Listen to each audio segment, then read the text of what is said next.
কেমন আছেন সবাই? আশা করি সবাই ভালো আছেন। আজকে আমাদের শুরু হচ্ছে ফটোশপ সিরিজের 9 নম্বর ক্লাস। এই ক্লাসে আমরা দেখব ব্লার টুল, শার্পেন টুল, স্মাশ টুল। এই তিনটি টুলের বিষয়ে আজকে আমরা দেখব। কোন টুলের কি কাজ আর কিভাবে ব্যবহৃত হয় সেই বিষয়ে আজকে আমরা আলোচনা করব, দেখব। তাহলে চলুন কথা না বাড়িয়ে শুরু করি আজকের 9 নম্বর ক্লাস। এই হলো আমাদের ফটোশপ।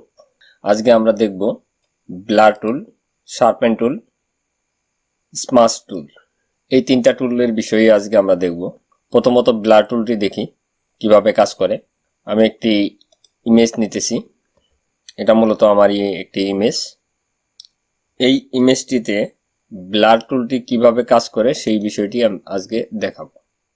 দেখেন, আমি ব্লার টুলে সিলেক্ট করলাম, করে আমি একটু জুম করে নিতেছি। এই ইমেজের উপরে আমি এই ব্লার টুলটি অ্যাপ্লাই করব। দেখেন কি ধরনের কাজ হয়। আমি একটু নতুন লেয়ার নিতেছি। এখানটায় উপরে দেখেন অল সিম্পল অল লেয়ার, এটা কিন্তু টিক মার্কটা এখানটায় দিতে হবে। না দিলে পরে আমি নতুন লেয়ার যেটা নিচ্ছি সেই লেয়ারে কাজ করতে পারবো না। নতুন একটা লেয়ার নিয়ে নিলাম, এখানটায় ব্লার টুলটি সিলেক্ট করলাম। সিলেক্ট করে আমি এই চুলের উপরে অ্যাপ্লাই করতেছি। দেখেন এই মানে এই চুল আর এই যে উপরের যে আসমানি কালারটা আছে সেই কালারে আমি অ্যাপ্লাই করতেছি। দেখেন ব্লার টুলটি অ্যাপ্লাই করার পরে এখন দেখেন, প্রথমে আমাদের ইমেজটি এরকম ছিল, এখন এরকম হলো। দেখেন, তারপরে এই যে এই পাশে দেখেন এই যে পাহাড়ের যে পাথরগুলো আছে সেই পাথরগুলো যদি আমি ব্লার করে দিই, এখানটা একটু ব্রাশের সাইজটি একটু বড় করে নিতেছি।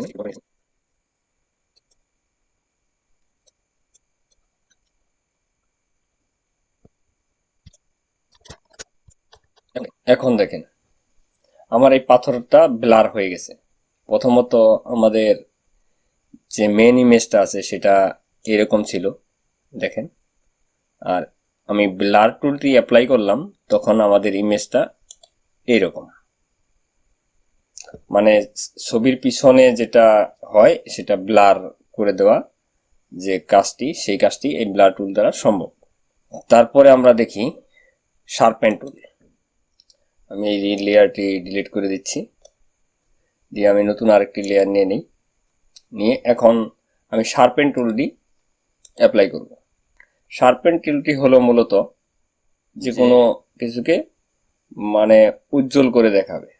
যেমন এই টুলটি একটু একটা খারাপও আছে, যদি আপনি এখানটায় ধরেন যদি বেশি মাত্রায় ব্যবহার করেন তাহলে একটু খারাপ হবে। এই দেখেন আমি যদি এখানটায় বেশি মাত্রায় ইউজ করি তাহলে দেখেন কেমন হয়ে যাচ্ছে। তা বেশি মাত্রায় ইউজ করা যাবে না। এটি মূলত এইভাবে, আমি যদি এইভাবে করি দেখেন, তারপরে আমি এই এখানটা একটু এইভাবে করে দিই।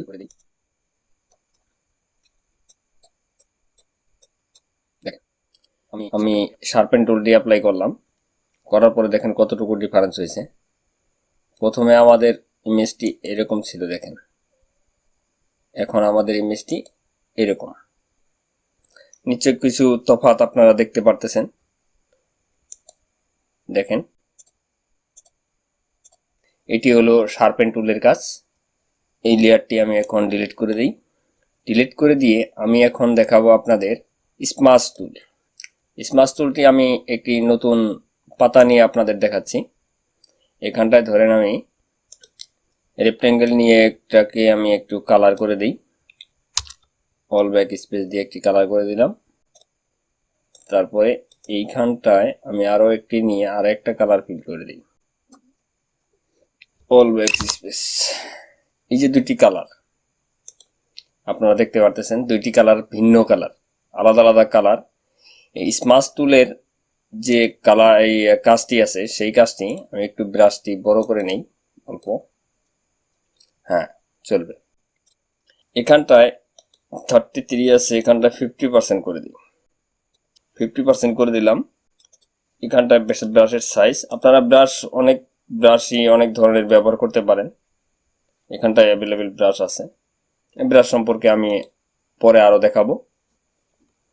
আজকে শুধু এটুকুই বুঝেন যে স্মাশ টুলের কাজটা কি।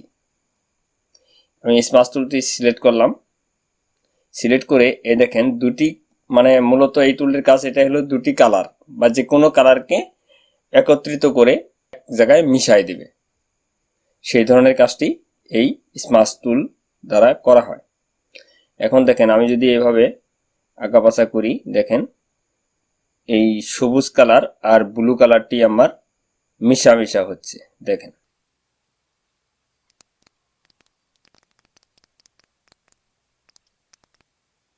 দেখেন দুটি কালার সংমিশ্রণ হচ্ছে। এটি হলো আমাদের স্মাশ টুলের কাজ। আমরা যদি ইমেজে আমরা কোথায় ব্যবহার করব, সেটি হলো মূলত কাজ। আরেকটি আমি ইমেজে ব্যবহার করে দেখাচ্ছি, যেমন এটি আমি জুম করে নেই, স্মাশ টুল সিলেক্ট করলাম, ব্রাশটা একটু ছোট করে নেই, আর একটু ছোট করে নেই, বাস। এখানটা দেখেন এই চোখের উপরে আমার একটু দাগ দেখা যাচ্ছে, এই দাগটি আমি স্মাশ টুল দ্বারা মিশাবো। হালকা মিশাই দেব, তারপরে এই পাশেটা মিশাই দেব। এই চোখের উপরে যে ভুরুগুলো আছে, যদি ভুরুগুলো একটু বাড়াই দেব, এটা একটু এই পাশে বাড়াই দেব। এখন আমি একটু জুম আউট করে দিচ্ছি, দেখেন এখন ছবিটা কিরকম দেখাচ্ছে। আমার যে চোখের উপরে যে দাগটা আছে সেই দাগটা মিশে গেছে। এটি হলো স্মাশ টুল। এই স্মাশ টুল দিয়ে আপনারা, এর চেয়ে আরো ভালো ভালো টুল আছে, আমি সামনে আরো ক্লাসগুলোতে অ্যাপ্লাই করব। এটি টুলের একটি কাজ, সেই জন্যই এই ভিডিওটি তৈরি করা। যদি ভিডিওটি আপনার ভালো লাগে তাহলে লাইক, একটি কমেন্ট করে জানাবেন। আর আপনি যদি আমার চ্যানেলে নতুন হয়ে থাকেন তাহলে চ্যানেলটি সাবস্ক্রাইব করে পাশে থাকা বেল আইকনটি প্রেস করে দেবেন, যাতে আগামী যে ভিডিওগুলো আমি আপলোড করব সেই ভিডিওর নোটিফিকেশনটি আপনি প্রথমে পেয়ে যান। তাহলে ভিডিও আর দীর্ঘায়িত করছি না, ভালো থাকবেন, সুস্থ থাকবেন।